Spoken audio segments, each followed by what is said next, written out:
तो एक काफी अच्छे फ्लैग पैटर्न के बाद एक 40% अप मूव के लिए क्या टाटा स्टील रेडी हो रहा है? तो वेलकम टू टारगेट ट्यूसडे। तो एज वी कैन सी यहाँ पे टाटा स्टील में काफी अच्छा एक पोल बन रहा है जो एक शॉर्ट टर्म में एक अप मूव आया है। उसके बाद एक कंसोलिडेशन हुई है काफी अच्छी, जिसको हम पेनेंट कहेंगे, जिसमें हम देख सकते हैं छोटा सा कप एंड हैंडल भी बन रहा है। देखिए कप और हैंडल, तो दो पैटर्न एक साथ है, which is a very strong signal. उसके बाद अब हम देखेंगे कि जो ब्रेकआउट कैंडल है उसके कंफर्मेशन के लिए क्या क्या सिग्नल यूज हुआ है। तो लेट्स सी। तो ये जो 14 जैन की कैंडल है, क्या ये पेनेंट की लाइन से ऊपर क्लोज हुई है? तो हाँ, क्लोज हुई है, इसका मतलब पहला सिग्नल हमारा क्लियर है।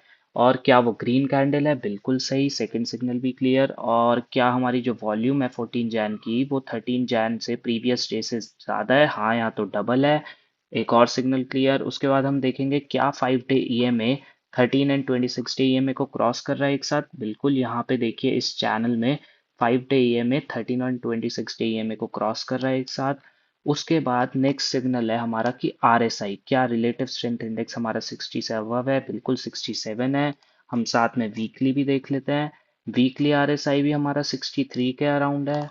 तो ये सारे सिग्नल्स के थ्रू हमें पता चलता है कि एक ब्रेकआउट कैंडल है। एक और सिग्नल जो मैं यूज करता हूँ वो होता है गैन प्राइस। तो गैन प्राइस क्या होता है? गैन डेट होती है जिस दिन हमारा स्टॉक एनएसई में लिस्ट हुआ था, जो है 18 नवंबर फॉर टाटा स्टील। तो टाटा स्टील की गैन डेट है 18 नवंबर। गैन प्राइस यहाँ पे है देखिए 171 के अराउंड, वहां पे मैंने हॉरिजॉन्टल लाइन ड्रॉ करी है। तो क्या ब्रेकआउट उससे ऊपर हुआ है? बिल्कुल सही, ब्रेकआउट देखिए इससे ऊपर हुआ है यहाँ पे, इसका मतलब और स्ट्रॉन्ग ब्रेकआउट है और स्ट्रॉन्ग सिग्नल है एक। तो जिसका मतलब ये कैंडल कंफर्म हो चुकी है ब्रेकआउट की। अब हम देखेंगे कि इसका टारगेट और स्टॉप लॉस क्या होगा और कब तक टारगेट अचीव हो सकता है। सो टारगेट के लिए हम पोल के एकदम बॉटम से एकदम टॉप तक इसको लेंगे, इसको मेजर करेंगे। उसके बाद इसे हम पुट कर देंगे जो हमारी ब्रेकआउट कैंडल है वहां पे, जो वर्टिकल लाइन हमने ड्रॉ करी है ब्लैक, और जो पेनेंट की नीचे वाली लाइन है उस ब्लैक और पेनेंट की नीचे वाली लाइन का जो इंटरसेक्शन है जहाँ पे वो क्रॉस कर रहे हैं, देखिए यहाँ पे, इसको यहाँ पे पुट कर देंगे। वहां से हमें पता चल जाएगा हमारा टारगेट। टारगेट 264 265 के अराउंड है, इसको ड्रॉ कर देते हैं लाइन। अब हम देख लेते हैं टारगेट के बाद हमारा स्टॉप लॉस, क्योंकि रिस्क मैनेज करना ही इक्वली जरूरी है। स्टॉप लॉस अब मेजर करेंगे जो हमारी ब्रेकआउट कैंडल है उससे प्रीवियस डे के बॉटम से 2% नीचे। तो 2% नीचे ये आ रहा है हमारा यहाँ कहीं, तो इस पे ऑल्ट एच। तो टारगेट स्टॉप लॉस सेट हो गया। अब देख लेते हैं risk reward ratio. Risk reward ratio हमारा आ रहा है 6.45 के around, which is a very good thing, क्योंकि 3 के अबव रिस्क रिवॉर्ड रेशियो बहुत अच्छा होता है, और 6 तो काफी अच्छी बात है। अब हम जल्दी से देख लेते हैं कब तक ये टारगेट अचीव होगा। तो कब तक, उसके लिए हम देखेंगे कि जो हमारा पेनेंट है उसकी स्टार्टिंग से जो ब्रेकआउट डे की कैंडल है वहां तक कितने डेज हुए। देखिए 580 डेज, पेनेंट की स्टार्टिंग से ब्रेकआउट डे तक 580 डेज, इसको 600 मान लेते हैं, उसका 1/3 करेंगे 200 डेज। तो 200 से कुछ दिन कम मान लेते हैं क्योंकि 580 है, तो 190 डेज मान लेते हैं हम। सो 190 days from breakout day, breakout candle से 190 डेज अगर हम देखें, तो देखिए यहाँ कहीं आ रही है 23 जुलाई। ओके, सो हमने देख लिया target, stop loss, risk reward ratio और कब तक ये टारगेट अचीव होगा। अब मैं आपको दिखाता हूँ कि कितनी अच्छी तरह से हमारा सीएनएक्स मेटल, जो कि निफ्टी मेटल इंडेक्स है, उसका चार्ट इसको सपोर्ट कर रहा है। देखिए यहाँ पे रिवर्स हेड एंड शोल्डर बन रहा है, काफी अच्छा रिवर्स शोल्डर है, दो बीच में रिवर्स हेड है। उसके बाद ये रीटेस्ट भी करा, उसके बाद यहाँ पे आपका एक बहुत अच्छे अपमूव के चांसेस बन रहे हैं। यहाँ इसका कहीं टारगेट हो रहा है, तो एक और सपोर्ट हमने देख लिया। अब हम देख लेते हैं इसका share holding pattern. Share holding pattern हम देख सकते हैं कि प्रोमोटर्स ओवरऑल थोड़े से कम हुए हैं, बहुत ही माइन्यूट डिफरेंस है। एफआईआईज भी थोड़े कम हुए हैं, बट डीआईआईज ने वो दोनों को ही कवर करा है, देखिए 20 से 26% हुए हैं। गवर्नमेंट तो थोड़ी सी बड़ी है, पब्लिक कम हुई है, इसका मतलब वीक हैंड्स कम हुए, which is a good thing. So overall strong hands बढ़े हैं। देखिए पहले कितने थे, पहले 76 के अराउंड थे, अब 78 के अराउंड हो गए हैं स्ट्रॉन्ग हैंड्स। तो ये एक अच्छी बात है। तो अब मैं आपको बता देता हूँ कि इसमें एंट्री कहाँ पे करनी है।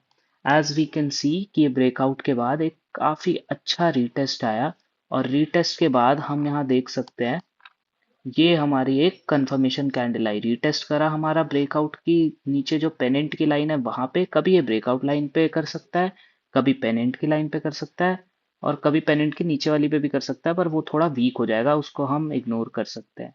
तो यहाँ पेनेंट की ऊपर वाली लाइन पे रीटेस्ट करा, वहां से कंफर्मेशन कैंडल आई। अगर हम कल यहीं पे एंट्री करें तो यहाँ से हमारा काफी अच्छा एक देखिए, तो यहाँ से हमारा काफी अच्छा 37% around, 37 to 40% around target achieve होने के चांसेस बनते हैं। अब कुछ लोग कहते हैं कि उनको स्टॉप लॉस थोड़े से चेंज करने हैं, तो स्टॉप लॉस के और भी ऑप्शंस होते हैं, जैसे कि मैंने तो आपको यहाँ पे दिखाया कि जो ब्रेकआउट कैंडल है उससे प्रीवियस डे से बॉटम से 2% नीचे। बट कुछ लोग क्या करते हैं, अगर गैन प्राइस है उसे अगर 3 कैंडल्स लगातार नीचे क्लोज होती है तो वहां पे वो उसका स्टॉप लॉस रखते हैं, वहां पे उसे सेल कर देते हैं शेयर को। क्या बताया मैंने, जो हमारी गैन प्राइस है जैसे कि 172 के अराउंड है यहाँ पे, अगर उससे नॉन स्टॉप लगातार 3 कैंडल क्लोज होती हैं तो फिर वहां पे वो स्टॉप लॉस हो गया और वहां सेल कर देते हैं। बट उससे फिर हमारा रिस्क रिवॉर्ड रेशियो चेंज हो जाएगा, तो वो आपके ऊपर है। सो इस वीडियो में हमने देखा कि टाटा स्टील में कितना अच्छा फ्लैग पैटर्न बन रहा है, पोल बना, पेनेंट बना, उसके बाद ब्रेकआउट हुआ, ब्रेकआउट की कंफर्मेशन देखी, रीटेस्ट करा, रीटेस्ट के बाद कंफर्मेशन कैंडल आई, कहाँ पे एंट्री करनी चाहिए और कितने अच्छे प्रॉफिट के चांसेस है, target, stop loss, risk reward ratio और कब तक टारगेट अचीव हो सकता है वो देखा हमने। उसके बाद कितनी अच्छी तरह से जो निफ्टी मेटल इंडेक्स है उसका चार्ट भी इसे सपोर्ट कर रहा है, हम देख सकते हैं कितना अच्छा पैटर्न बना है। उसके बाद इसमें भी काफी अच्छा मूव के चांसेस दिख रहे हैं। और हमने शेयर होल्डिंग पैटर्न भी डिस्कस करा, जिसमें स्ट्रॉन्ग हैंड्स बढ़े और वीक हैंड्स कम हुए, which is also a good thing. So in the and मैं यही कहूंगा, ये सब स्टडी पर्पस के लिए था, रिकमेंडेशन पर्पस के लिए नहीं था। आप यहाँ से सीखे कैसे फ्लैग पैटर्न डेवलप होता है, किस तरह से हमें ब्रेकआउट कैच करना होता है, किस तरह से रीटेस्ट होता है, कब हमें एंट्री लेनी है, कैसे target, stop loss and risk reward ratio calculate होता है, किस तरह से टारगेट अचीवमेंट डेट निकलती है, और कैसे हमें बाकी सपोर्टिव एलिमेंट्स देखने होते हैं, जैसे यहाँ सीएनएक्स मेटल चार्ट देखा, शेयर होल्डिंग पैटर्न देखा, कुछ न्यूज़ भी हो सकती है, जैसे मेटल रैली आई थी, मेटल रैली फिर से आ सकती है, बीच में थोड़ा डिप जरूर आया था। तो ऐसी आप अलग अलग सिग्नल्स भी देखें और उसके सपोर्ट से आपका पैटर्न भी और स्ट्रांग होगा। तो इन दी एंड ऐसी आप सीखते रहें और बाकी स्टॉक्स में भी अप्लाई करें और पैसे कमाने की कोशिश करें। So this was all for target Tuesday, मिलते हैं अगले Tuesday. Thank you very much.